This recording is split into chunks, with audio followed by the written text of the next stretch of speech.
So when I moved to Louisville about 2.5 years ago, I learned the hard way about toll bridges. So in Louisville, if most of you probably visited there, the Ohio River goes right by downtown, and you can just look over the river and you can see Indiana. I mean, it's just right over there. And early on in my residency at Southeast, one of the things we were supposed to do is go around to all the different campuses on a Sunday and kind of, visit and help out and see how all the campuses kind of operate. And so this particular Sunday, I was heading over to the Indiana campus of Southeast Christian Church. And so, of course, I'm new. I don't know how to get there, so I pull up Google Maps. I type in, Indiana campus Southeast Christian Church, take the first route it gives me, and there I go. And of course, I realized, it was too late by then, but I realized there is a toll road. There is a toll bridge on my route. And I'm like, well, personally, if I can get around toll roads, I will get around them. I just don't like paying for the road, I guess. So by then it was too late. I'm on the road, I'm going across it, I'm noticing it's like $4. I'm like, that's a really steep price for a bridge, okay. And of course, they take a picture and they conveniently mail you your bill. So of course, they mailed it to my dad because that's what came up under my car. So thanks, Dad, for paying that toll road for me. So of course, I drive across the bridge, I get to the other side, do my thing, come back, and learn later that, wait a minute, there are free ways to get to Indiana. I didn't have to pay for this toll. I could have gone another way. And the locals then clued me in. There's several ways to get to Indiana. So yes, there's that toll bridge. And there is another toll bridge a little further northeast up the river.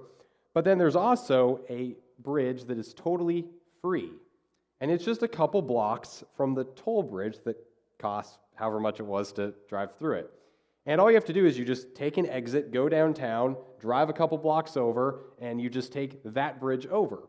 Now, granted, that bridge is much narrower, the speed limit's a lot lower, and it's painted right now this really weird yellow mustardy color. I guess it's supposed to be the color of bourbon. Doesn't look like that to me, but whatever.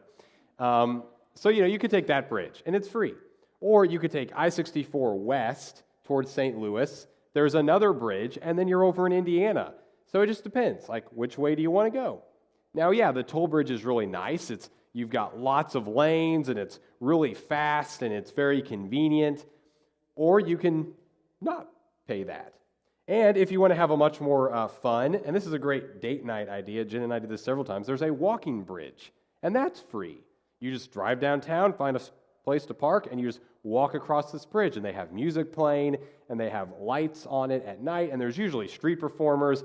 And right when you get to the Indiana side of the bridge, there's an ice cream parlor, there's a pizza shop, there's a coffee shop a couple blocks down, there's a game store, there's a nice restaurant. So there's all these different ways to get to Indiana. So if we just said, hey, let's go to Indiana, you've got 5 ways you could get there. Just depends on what you want. Do you want a little more of a stressful route? Do you want a quick route? Do you want to pay for it? Do you want to be free? Do you want to walk and get some steps in? What do you want to do? But now let's change the destination. Let's say you, instead of just wanting to go to Indiana, you want to go to Indianapolis. Now, the walking bridge does not sound like such a great idea. Because sure, it'd be a fun experience for about the first, 15 minutes. But then how are you going to drive the rest of the way if your car is on the Kentucky side? Now, the toll bridges both work. They're going to get you there fast. They're going to conveniently keep you on the interstate. You could take I-64. You could even just take a slightly more stressful route and take the free bridge downtown. It's up to you. And here's, just like toll roads work, that's kind of how our money works as well. When you pick your destination, you have all these decisions then that you make about money based on where you want to go. So for example, if the destination is you want to own a house, well, there's 15-year mortgages, there's 30-year mortgages. There's even other mortgage options between those two. There's, how much of a down payment do you want to save up for? And that determines your payment. And then, if you want to take the Dave Ramsey approach, you just save cash. I'm just going to save and save either 20% of a down payment, or we're just going to save until we have cash to buy a house outright. Right? You have all these options. And some of them are more convenient, some of them are easier, some of them are harder. It just depends on what you want to do. And just like toll roads, they can change how we want to get somewhere, our money can also determine how we get somewhere as well. So kind of the question for us to ask is, well, how can money help us get where we want to go? How can money help us get where we want to go? But of course, that means, well, where do we want to go, right? Where's our destination? Because that's where you got to start. And we live in a world, in a culture where most financial advice is like, if you were to ask, okay, so where do you want to go? Well, I want to be wealthy. Like, how do we have more money, right? Like, how do we have a bigger retirement? How do we get a nicer house? How do we have more money, right? Like, how do I get wealthier? That's usually the destination. How do I do that? But Solomon gives us this warning against that in Proverbs 23. He writes, "Do not wear yourself out to get rich. Have the wisdom to show restraint. Cast but a glance at riches, and they are gone, for they will surely sprout wings and fly up to the sky like an eagle." And my guess is you've probably felt that at least once in your life, right? Where you get your paycheck, you pay some bills, you do some fun things, maybe you get something you've always wanted, and then maybe it's you check your bank account or you open your wallet and you're like, where did all my money go? Like what happened? Like I don't get it. And we've probably all experienced that where it just seems to fly away. It just gets spent on something, somewhere, somehow, right? Or as they say, more money, more problems, right? Like you think if we just had more money, things would be easier. And actually, usually it gets harder, right? And so Solomon says, hey, if your destination is just wealth, that's probably not a great goal to chase in life. You're probably going to wear yourself out. It's not going to last. And the money, it's just going to go. Like you're never going to quite get there. So he's like, that may not be the best place to end up. And if you're familiar with the words of Jesus, I mean, Jesus had a lot to say about money. In fact, Jesus talked more about money than any other topic during his ministry. He talked about money more than salvation, more than heaven and hell, more than discipleship. I mean, that's what he talked about the most. In fact, there are more verses in your Bible about money than even Jesus. Like, money is mentioned more than Jesus in the Bible. Only, like, God is mentioned more in your Bible than money. It's pretty crazy because God knows our money affects our relationship with him, and our relationship with him affects how we use our money. And even Jesus said, it's easier to take a camel and fit it through the little eye of a sewing needle than it is for a rich person to enter the kingdom of heaven. So money must really matter. So let me take you back to the first week of our series and remind you something that Caleb said. Caleb said the foundation of wisdom is an engaged and relational knowledge of God. And that relational knowledge of God is so important because our relationship with God is closely connected to our money. And so Proverbs has quite a bit actually to tell us about money because Solomon knows money will affect your heart. And so if I could just kind of sum it up and give us a sentence to kind of guide us and direct us this morning, it would be this: wise use of money builds your trust in God. Wise use of money builds your trust in God. If you use money the way that the Bible talks about, you will find yourself growing in your relationship with God. You will find yourself trusting him more, not less. So let's just look at 4 quick principles from Proverbs about money. So here's the first one. Earn money righteously. Earn money righteously. Here's just a few proverbs about that. Lazy hands make for poverty, but diligent hands bring wealth. Dishonest money dwindles away, but whoever gathers money little by little makes it grow. All hard work brings a profit, but mere talk leads only to poverty. And this probably seems obvious. Like basically Proverbs says the best way to make money is work hard. Like have a job, have income, like that's the best thing to do. Don't just sit around and always talk about this grand plan for how you're going to make money. Don't always have these schemes and these get rich quick things. It's like just don't do that. The best way is just work hard, have a consistent income like that. That's the best way to do it. Because there's all kinds of ideas out there that aren't so great to make money. Here's an example of one of them. So watch this. So pyramid schemes are not the best, they're not a great way to make money, right? And there's other ways we've seen or heard where people try to convince us, hey, here's a great way to make a whole lot of money really quick, it's really easy. It's usually not. There's usually some trick involved. It's not as good as you think it is. Because here's what Proverbs understands, is that God made the world to work a certain way. And one of the things that God did is he gave us all skills and abilities and talents, and he gave us a job. Like we talked about last week, your work matters to God. And because God cares about your work, he made the world in such a way that he gave you a role to play, and doing that job, doing that work, helps provide and meet some of your needs. He gave you that as a gift to help take care of you. But if we don't earn money the way God has planned, we might say, well, instead of trusting God, I trust myself. I trust my abilities. I trust my ways of making money. Or we start trading in our integrity and our character for $1. Because God cares about the way you make money. He cares about that. Here's the second principle. Avoid debt as much as possible. Proverbs 22:7 says, the rich rule over the poor, and the borrower is servant to the lender.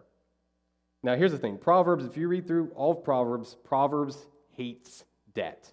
Like, there are so many little proverbs and rules and passages about how foolish it is to agree with somebody to have a debt and go into debt, like it doesn't like it. The rest of the Bible does not like debt at all, and none of us like debt. Like, let's be honest. No one is excited to open up the checkbook or jump online and make a payment to your credit card company or your bank. Like, no one loves doing that, right? You want to have that money freed up so you can do something with it. None of us like debt. We want to be out of debt. But here's the reason that I've added on as much as possible. Because the reality is we live in a world where to never, ever, ever, ever, ever have debt is really, really hard, maybe even impossible, right? It's like earlier we talked about if you want to buy a house. Chances are, if you want to buy a house, you're going to have to get a mortgage, right? Otherwise, you might be saving for a very, very long time in order to get the house. Now, there are things you can do, like you can save up for the down payment. You can sometimes have restraint to say, okay, instead of getting that house, we're going to go get this other house. Like, we don't need that big of a house. We can afford this other house. Or, for example, college and student loan debt. Sometimes the reality is, hey, to get that degree, that's just what it costs. And this is the world we live in. And on the other side of that degree, you'll be able to make a whole lot more money than you're making now, which will help you pay the debt off really fast on the other side of it. So it's okay to do it. It might not be that foolish of an idea to do it. But there are things you can do. You can try to work through school. You can do as much to get as many scholarships as possible. Sometimes you might even have to choose a different school because it's not as expensive as another school. There's different ways to do that, but sometimes we just have to say, okay, how can I avoid this debt, or how can I make it as low as possible? So there's a science experiment done back in the 60s by a Dr. Walter Mischel. And here's what he did. He would take kids, he'd put them in a room by themselves, and he would give them one marshmallow. And he would say, here's the deal. You can have one marshmallow now, or you can wait for me to come back, and I will give you 2 marshmallows. What would you take, Of course, all the kids are like, oh yeah, I'll wait. I can wait for a second marshmallow. Like, all right. And so he'd leave, and they'd begin to observe the kids from another room. And this is how most of the kids would act. They'd have their one marshmallow there, and they'd stare at it. Some of them they'd pick it up and lick it, see if anyone put it back. Some kids would tear little pieces off around the edges of the marshmallow and start eating it to try to make it look like they'd eat one side and then just turn it. So it's I didn't eat anything. Some kids eventually, after sitting there for a few minutes, they would just plop the thing in their mouth. They would just give up, I can't do it. And the doctor, he'd come back, well, what happened? Well, I ate it. I was hungry. It looked really good. It tasted really good. It's well, you don't get a second marshmallow. And other kids, he would go back and, oh, great job. There's your second marshmallow. Can we eat it now? Yeah, you can eat it now. And they were so excited. So here's what he did. He went 15 years later and interviewed all of the same kids again and went to see where they were in life. Here's what he found. Out of the kids who waited for the second marshmallow, virtually 100% of them graduated from high school, had ACT and SAT scores of an average of 210 points higher than their peers. They all got into college or already had a job lined up after high school. He even discovered their body mass index was lower than their peers. Pretty incredible. All because, for some reason, as a kid, they knew that it was better to wait for the second marshmallow. In other words, delayed gratification. It works for a whole lot more in your life than just money. And I think we all know this, but the way that a lot of banks, credit card companies, a lot of people, the way they make money is convince you to get a debt, get a loan, because that's where they're going to make the money. They're going to make the money off of all of the interest you're going to pay. They're banking on you not paying it off. They want to convince you, oh, this credit card, it's got such a great deal. You get all these points, you get this cash back, blah, blah, blah, blah, blah. But what they're really hoping is you won't pay it off every month. And they'll keep making money off of you all the time. Because what they want to convince you is, no, you deserve that one marshmallow right now. And as we grow up, the marshmallow just changes. You know, it becomes a house, it becomes a car, it becomes, a bigger TV, it's remodeling the kitchen, it's whatever it is. And instead of waiting, saving up for it, finding other wise options, it's, well, let's just do it now. Put on the credit card, take out a loan, do this, do that, and you end up in debt. And as we all know, when you're in debt, it definitely feels like what Solomon has to say. The borrower is slave to the lender. You just feel like you are enslaved. Every month you've got to pay somebody money, and it's basically going to this debt you've had. And Solomon says, hey, that's not great, that's not wise, so do what you can to stay out of it. And I would say the one place especially we should really take him seriously is credit cards. And this is not rocket science, but pay your credit card off every month. Like, come on, all right? So there you go, marshmallows. I'm just going to leave those here. Can you wait? Can you wait? Okay. So number 3, pay attention to your finances. Be sure you know the condition of your flocks. Give careful attention to your herds, for riches do not endure forever, and a crown is not secure for all generations. Basically, it's good, it's wise to pay attention to your money and to have a plan, to have a budget, to kind of know what's going on. I think you could even use this proverb to say it's probably good to have like emergency fund or a rainy day kind of fund in case things happen, because we all know things are going to happen you're not expecting or prepared for, and to just pay attention to what's going on. Because it's all God's anyway. And so he's trusting us with some of it. So the question is, okay, do I know where it is? Do I know where it's going? Do I know how I'm using it? Do we have a plan every month so we don't overspend? Like, do we know where our money's going? This happened a few times when I was in college. Somebody in the dorm would, at one point, they'd come out of their dorm room and they would just look so distraught. And we're like, what's wrong? Like, I just got my credit card bill, or I just looked at my bank app. I'm like, what? I spent $700 at Taco Bell last month. And we're like, that's a lot of money. We're in college, but it's Taco Bell. How? Like, we're trying to think, how many grande burritos do you have to buy? Like, how many beefy 5 layers do you need? Like, we never figured it out. Anyway, Solomon's just saying, look, it's good to have a plan, and it's good to know what's going on. And of course, there's all kinds of different, financial planners out there that can help you with this. Like, what's the best way to do this? How, where's the best place to put our money? There's all kinds of good things for that. But I think one of the things that Solomon is sitting on here, especially when he says, riches don't last forever, is this. No matter how much you save, no matter how much you make, you don't get to take it with you. It's not going to be there forever. It's going to sprout wings and fly off like an eagle. Like, it's not always going to be there. And sometimes, I think what can happen, I think Proverbs says it's good to have a plan. Like, it's probably wise to have, some insurance and some savings in case of emergencies or different things. But my question for us would be, do you trust God, or do you entrust your insurance policy? Do you trust God or your emergency fund?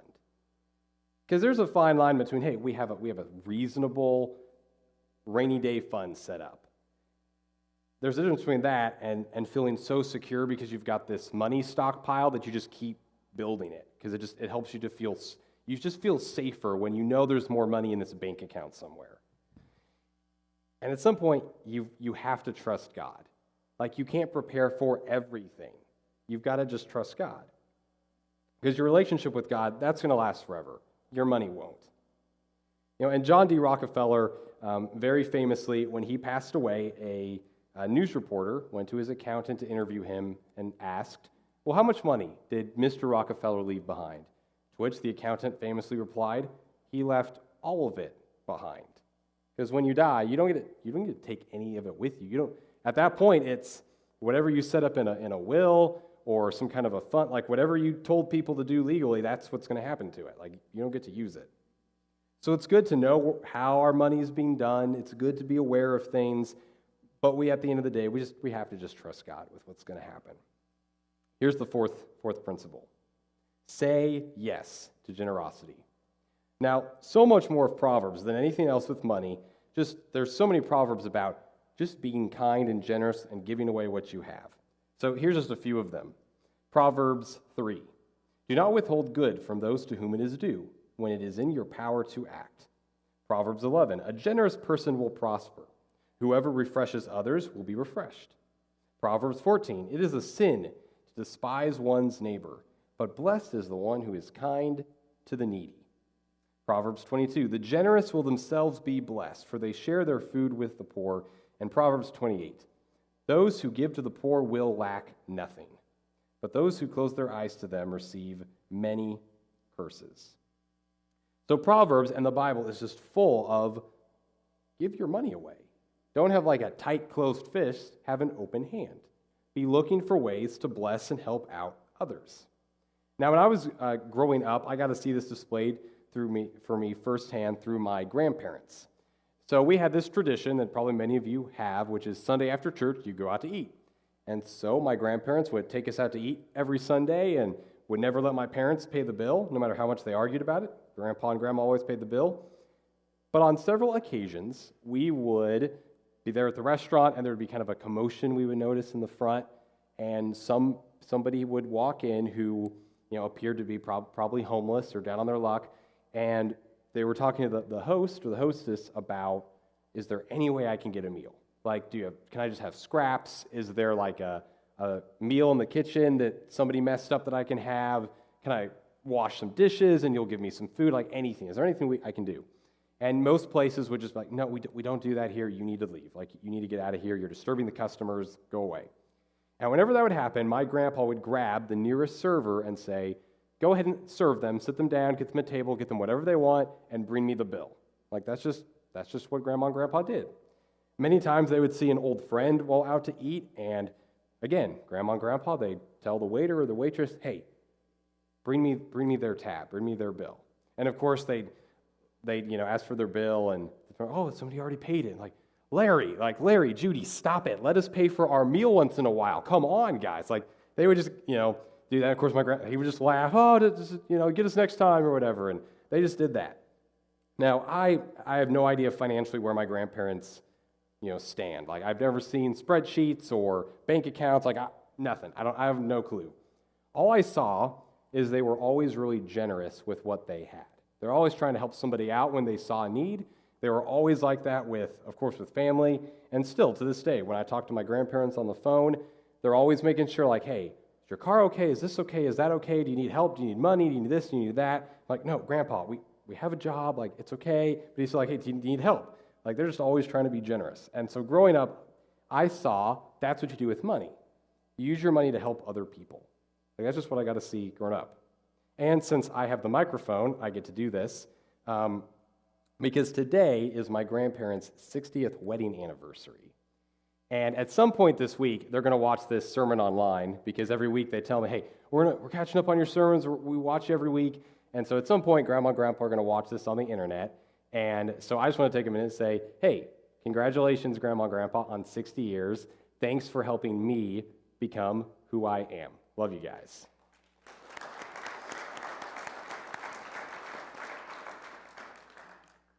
So here's the deal. The amount of money you make doesn't have anything to do with generosity. It's just all about what do you do with what you have? What do you do with what you have? You don't have to get really wealthy to then be generous. You can be generous right now with whatever you've got. and always be on the lookout for ways to say yes to generosity, for ways you can help people. You know, get to know your neighbors, get to know the people around you, and just keep your eyes open. Like, sometimes it's pretty obvious. Like, you can tell, like, that person probably needs some help with this. Or maybe I can go over and I can help them fix that. And ways that we can use not just our money, but our time and our abilities to take care of others and show them God's grace. So there's just, 4 basic principles from Proverbs, and that's probably not rocket science. Like, probably most of you walked in here, you already knew those things. Like, that's not crazy hard. Most financial advice in the world will tell you to do those things. Like, that's not hard. But here's where the Bible's really different from the rest of the world. So as I was studying through the book of Proverbs, I found this prayer in Proverbs chapter 30, and it really just stuck out to me. So I want to share this with you. This is the prayer of a wise man named Agur. And here's what he prayed. Keep falsehood and lies far from me. Give me neither poverty nor riches, but give me only my daily bread. Otherwise, I may have too much and disown you, and say, who is the Lord? Or I may become poor and steal, and so dishonor the name of my God. I mean, his prayer is just, hey, don't let me go to either of these two extremes, because then I'm not going to act rightly. I'm not going to act like a real follower of Jesus. On one side, he's like, hey, don't let me become so rich that I stop needing you, God. Don't ever let me get there. And on the other side, don't let me become so poor that I have to lie and cheat and steal and work the system in order to get things. He's like, hey, just help take care of what I need each and every day. And if that's what you have, you're not poor and you're not rich. And I think this is a prayer that a lot of us probably need to pray, is ask for God's help to live between poverty and riches, to live kind of in the middle, where our daily needs are met, but we're also not drifting off into riches and saying, God, I don't need you. I've got my emergency fund. I've got this insurance policy. I've got this retirement account. I've got all these things lined up and taken care of. I don't really need you. It might be an interesting experiment sometime for you just to think about all the things you don't have to pray for. Like, when's the last time you prayed for God to help you buy groceries? Or when's the last time you had to ask the Lord to not let a car repair get too expensive because you just couldn't afford it if it went over a certain amount? For a lot of us, there's very little that we really need to pray to God for our stuff. It's like, no, we're good. Like, for the most part, you've got money for groceries. You're not worried about that. But it does something. It does something to how you trust and how you relate to God when you really, truly need him for just daily things. And so I think this is a prayer I want to challenge all of us to just be praying. Lord, give me neither poverty nor riches. Don't give me that. Because wise use of money will build your trust with God. And if you're struggling with trusting God, you should probably take a hard look at your finances. And if you're having trouble with your finances, you should probably take a look at your relationship with God. Because probably one of them is off. Because God knew they're deeply, deeply connected. Because following Jesus means we trust him with everything. We don't look to replace him. We don't look to put our trust in other things. We trust him completely and totally. And even with our money, we say, God, it's yours. I trust you with it. So as we get ready here in the next couple minutes to take communion together, I just want to give us all the chance to pause and slow down and reflect and prepare ourselves for communion. So would you just take a couple minutes where you're at and just kind of silently reflect and prepare yourself for communion.